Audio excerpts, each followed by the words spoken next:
खराज तहसीन पेश करता हूँ सदर लाहौर हाई कोर्ट बार और उनकी कैबिनेट को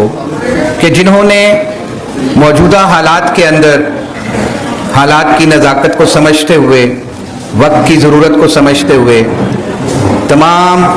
स्टेक होल्डर्स को लाहौर हाई कोर्ट में जमा किया।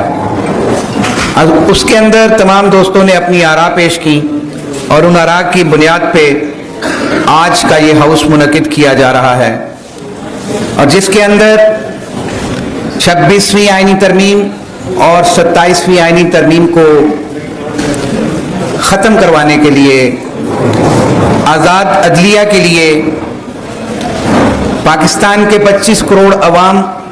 को इंसाफ फराहम करने के लिए, वकला की जद्दोजहद के लिए हम सबको इकट्ठे होके इस कौम के लिए और इस मुल्क के लिए बाहर निकलना है। ये भी फैसला उसी एक्शन कमेटी के तहत हुआ कि हर जुमेरात को पूरे पाकिस्तान के वकला जो हैं अपनी बार एसोसिएशंस के अंदर, चाहे वो तहसील बार एसोसिएशन है, चाहे वो डिस्ट्रिक्ट बार एसोसिएशन है और चाहे वो हाई कोर्ट बार एसोसिएशन है, वहाँ पे इजलास मुनक़िद करेंगे और मोबिलाइजेशन के ज़रिए सिविल सोसाइटी के लोगों को जिस अवाम का हक छीना गया है उसके तमाम सेगमेंट ऑफ सोसाइटी जो हैं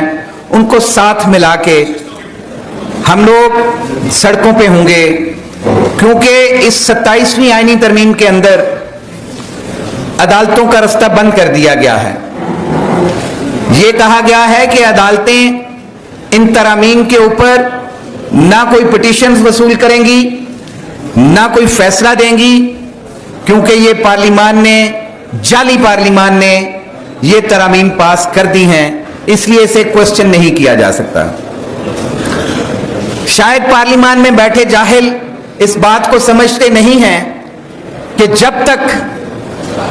इन तरामीम को जुडिशियल रिव्यू के एम्बिट में नहीं देखा जा सकता, जब तक अवाम की नुमाइंदगी